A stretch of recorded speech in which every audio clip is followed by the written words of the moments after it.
Bom, Mário, nós tivemos a apresentação do relatório final da CPI, tivemos discussões que se estenderam até o início da madrugada. No final das contas, resolveram retirar a acusação de genocídio e trocaram pela de crime contra a humanidade. Você escreveu um artigo sobre isso, inclusive. Eu queria ouvir a sua opinião. Só para registrar para os nossos espectadores que não acompanharam o noticiário, esse relatório trouxe aí pedidos de indiciamento de 66 pessoas, né? E aí inclui não só o Bolsonaro, com aquela dezena de crimes que nós já registramos, também os ministros da Saúde, o atual o Queiroga, o anterior o Eduardo Pazuello, os filhos do Bolsonaro, o Carlos, o Flávio, o Eduardo, todos por incitação ao crime, além de deputados bolsonaristas que propagaram as teorias negacionistas, os kits de tratamento precoce, sem respaldo científico, enfim, toda essa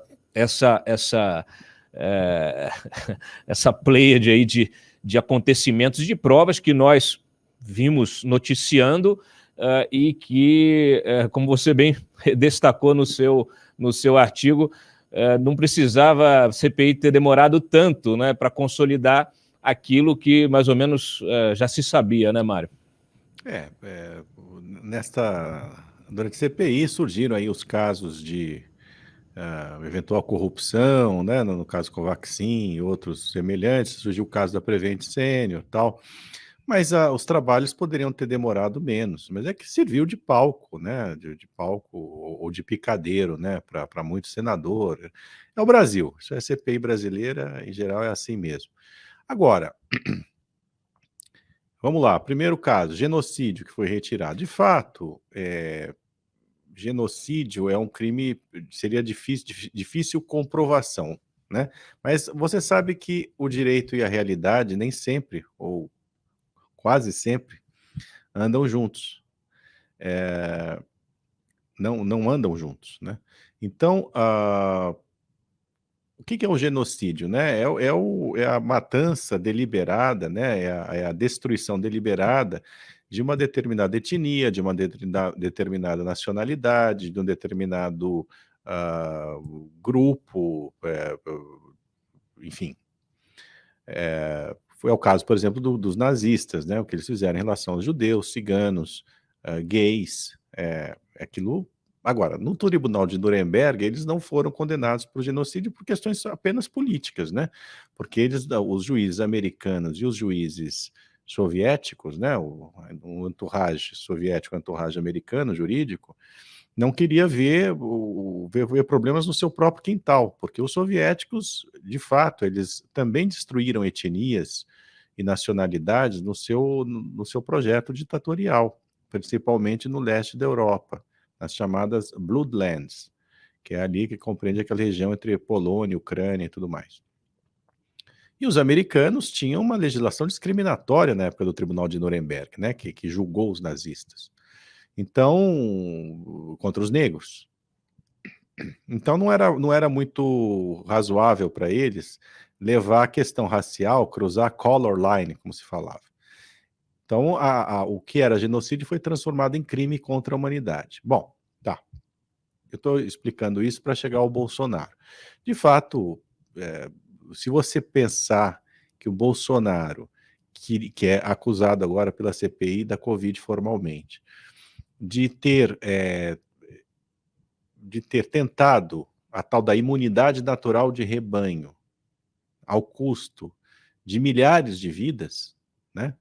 No seu esforço aí justamente para que isso fosse atingido sem vacina, sem medida restritiva, sem máscara, né? Com uso de remédios ineficazes e tudo mais, numa acepção mais rigorosa, ele teria cometido genocídio ao tentar contra uma nacionalidade, porque seria o custo os brasileiros, né? A nacionalidade brasileira, os cidadãos brasileiros, e dentro dos cidadãos brasileiros, no interior desse universo, os indígenas principalmente, porque era isso que o Renan Calheiros queria incluir, genocídio contra indígenas, que é a população mais frágil dentre o universo, né, dos brasileiros. Então, o que você pode dizer é que, sim, seria difícil você formalmente enquadrar o Bolsonaro como um genocida. Mas, como eu falei anteriormente no início, o direito e a vida real não andam juntos muitas vezes. Então você pode continuar chamando o Bolsonaro de genocida, embora ele não esteja indiciado por genocídio, porque de fato ele cometeu uma destruição, né, de uma nacionalidade e dentro de uma nacionalidade de uma etnia, né, que é a indígena. Isso dito, obviamente esse relatório ele agora vai ser apresentado, né, vai ser levado para a PGR, então caberá à PGR denunciar o Bolsonaro e os demais envolvidos, os outros 65, pelos crimes dos quais eles são acusados, o que dificilmente ocorrerá tão cedo, né, Cláudio? Porque nós temos lá o Augusto Aras e é uma investigação pela quantidade de gente envolvida, né, também tende a demorar. E, ao mesmo tempo, eles provavelmente, como há crimes de responsabilidade ali, entre os 9 crimes ou 10 crimes, que dependendo aí da contabilidade que você faz, são 10 ou 9, você pode juntar os 2 crimes de responsabilidade num só, eles vão levar isso para o senhor Arthur Lira, né?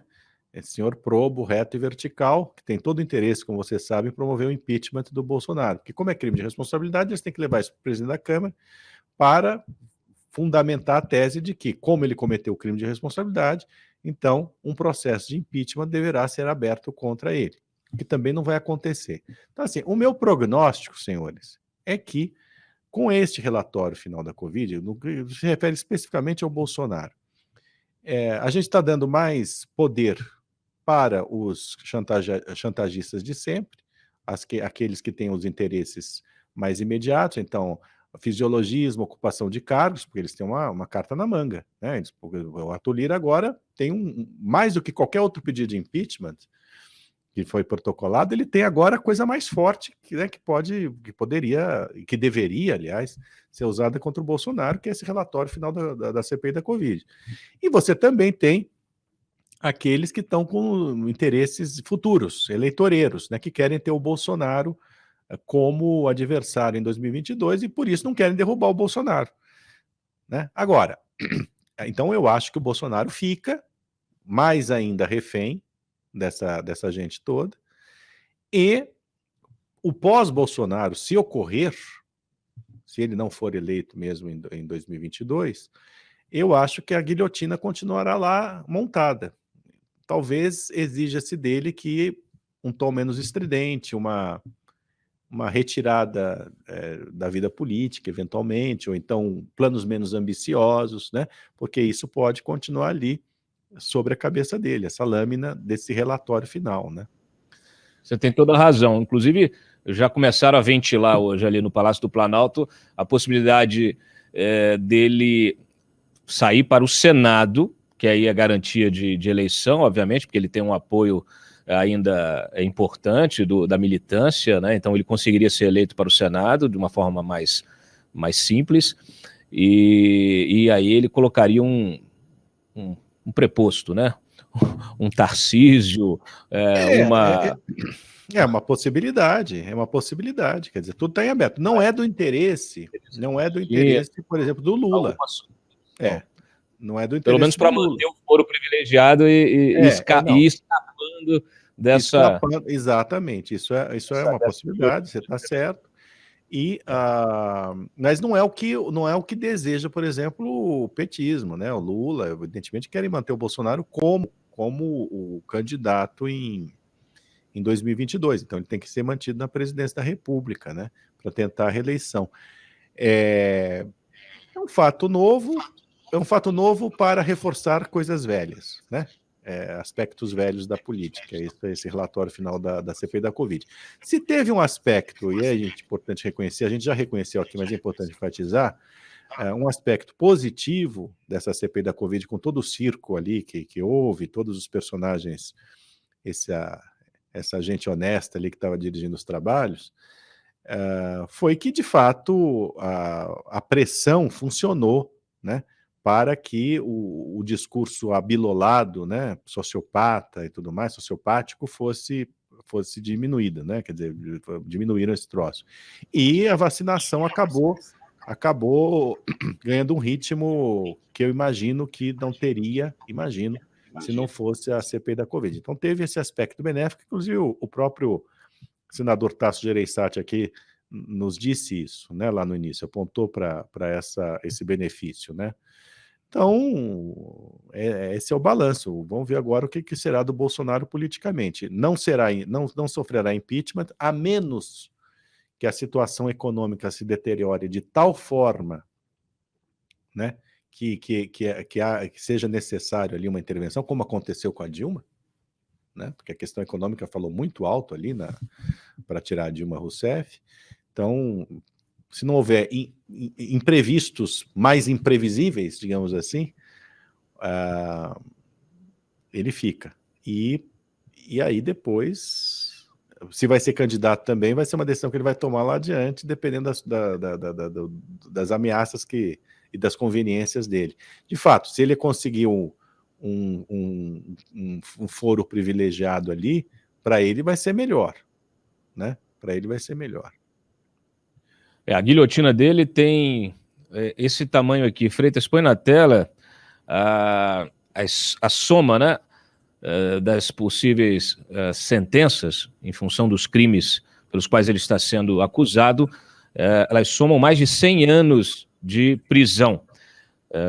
Nós, inclusive, demos bem mais cedo aí os artigos, né, um extrato deste relatório. Está naquela primeira matéria, Freitas, se você quiser colocar na tela, a matéria mesma do relatório da CPI, da íntegra.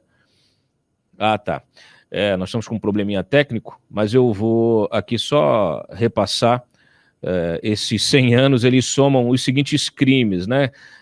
Crime de epidemia com resultado de morte, infração de medida sanitária preventiva, charlatanismo, incitação ao crime, falsificação de documento particular, emprego irregular de verbas públicas, prevaricação, além de crimes contra a humanidade, nas modalidades extermínio, perseguição e outros atos desumanos, e ainda aqui a violação de direito social e crimes de responsabilidade, compatibilidade com a dignidade, honra e decoro do cargo. Como eu mencionei, na próxima terça-feira, então, será realizada a sessão de discussão do parecer. De qualquer maneira, nós já tivemos a reação de vários parlamentares e, obviamente, dos acusados, né? O próprio Ricardo Barros, que é alvo aí do pedido de impeachment, o Flávio Bolsonaro.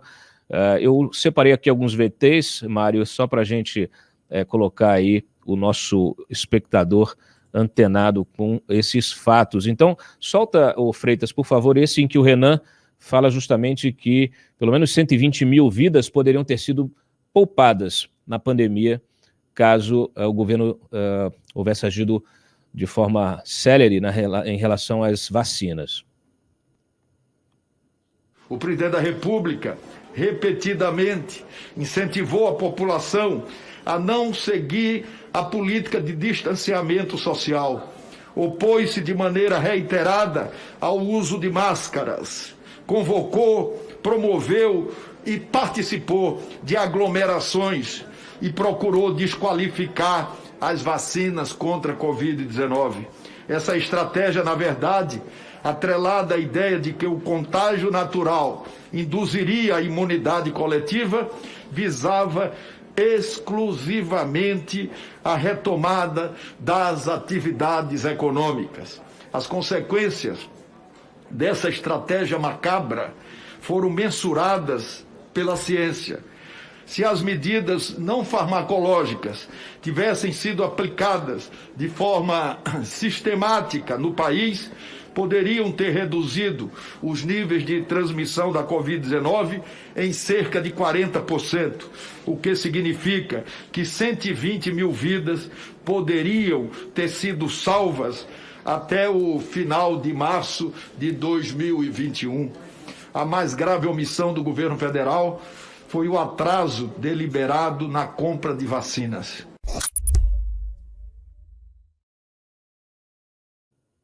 Muito bem, o Bolsonaro reagiu da seguinte maneira, ele disse que a CPI a única coisa que produziu foi ódio e rancor. Solta o VT do Bolsonaro.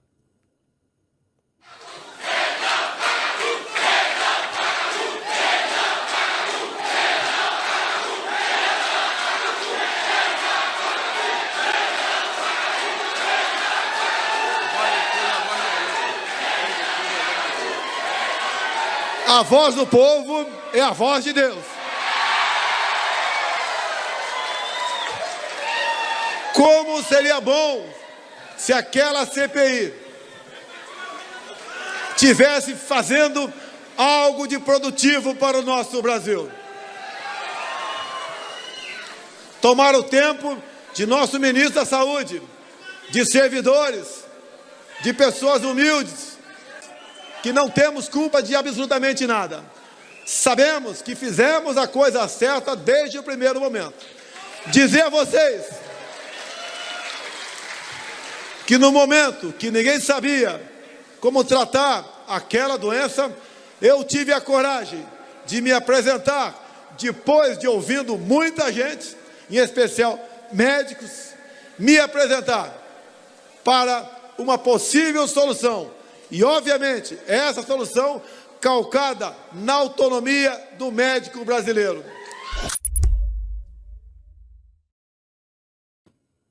Bom, ele mesmo admite que ouviu a turma do gabinete paralelo. O Flávio Bolsonaro atua aí como um porta-voz do presidente e se manifestou ao longo do dia também contra o Renan.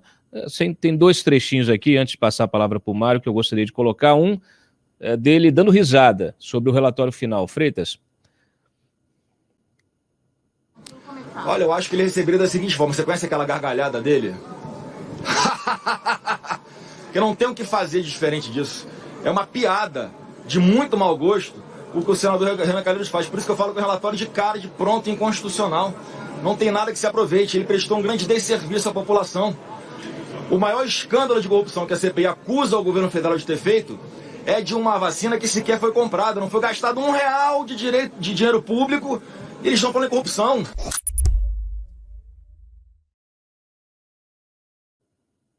Muito bem. Mário Sabino, o que você achou daí da reação? Bom, é uma reação esperada, né? Tosca, mas esperada, tentando confundir o distinto público, né? O primeiro ali, ele dizendo que ele se apresentou para apresentar uma solução, para mostrar uma solução. O Jair Bolsonaro dizer isso, que é um absurdo. Obviamente é um absurdo, né? Se ele acha que com esse discurso ele vai escapar, por exemplo, da acusação de charlatanismo, eu acho que, na verdade, só piora, né? Porque um presidente da República não tem que fazer papel de médico, mesmo ouvindo médicos, né? O tal do gabinete paralelo, que também reconhece que fez, ele não pode ficar por aí fazendo propaganda de remédio e remédio ineficaz, como ele andou fazendo, justamente para boicotar, para sabotar as medidas restritivas, vendendo a ideia de que havia tratamento para a doença, né? E assim obter a tal da imunidade de rebanho natural. E esse Flávio Bolsonaro aí é um desclassificado, né, como pai. Imagina, reproduzir risada, né, Robson? Risada, 603 mil mortes e o cara ter uma reação dessa. Eu não sei se é loucura não, Robson, acho que é loucura, mas eu acho que também tem é uma loucura, mas é uma loucura na linha com método, né? Então não dá para levar a sério. O que importa mesmo é isso, ele já sabe que ele está nas mãos aí, está refém, né? O pensamento dele agora é esse, eu vou para a reeleição, para tudo ou nada, correndo o risco de não ter nada, ou eu vou concorrer a um cargo para o qual eu posso ser eleito e minhas chances são maiores, né? Que no caso seria o Senado. Esse é o cálculo. O cálculo do Bolsonaro, mas esse cálculo a gente só saberá no ano que vem. porque inclusive com o andar desse negócio lá na PGR, com o andamento desse troço lá na PGR. Tem uma série de fatos aí que precisam ser a confluência de várias coisas aí que vão determinar o que pode ocorrer. Nesse momento ele vai continuar fingindo, como ele sempre fez, que é o paladino da justiça, da defesa do cidadão, vai continuar apostando na candidatura dele ao Planalto, né? E quando a coisa ali tiver que se definida mesmo, o calendário eleitoral obrigá-lo a fazer a opção, ele fará. Depende dessas duas coisas aí, das chances dele reais, que são cada vez menores, aparentemente, segundo as pesquisas, e do andamento da eventual denúncia ou das eventuais denúncias na PGR. Não tem nada muito complicado, não. É só isso, né? E nesse meio tempo, o pessoal de sempre vai se aproveitar, né? Porque tem ele ainda mais nas mãos, como a gente já disse aqui. Ó, se o pessoal tiver alguma dúvida, Mário, se o Lira vai fazer alguma coisa com esse relatório da CPI da Covid, tem aqui um exemplo do que o Lira gosta, na verdade. Olha aqui, ó. Na segunda-feira ele subiu num palanque com o Tarcísio de Freitas, num palanque, tá? Para anunciar um investimento de 75 milhões na recuperação da BR-416 que corta Alagoas. Ele já é, pouca gente sabe, mas ele já é pré-candidato ao Senado. Ele quer agora tentar o Senado em 2022, e aí com apoio, obviamente, das verbas federais, né, e dos seus ministros aí, dos ministros do Bolsonaro. Está aí uma mão lavando a outra e vai assim até o fim. O que não falta é sujeira para lavar nessas mãos. Efetivamente não.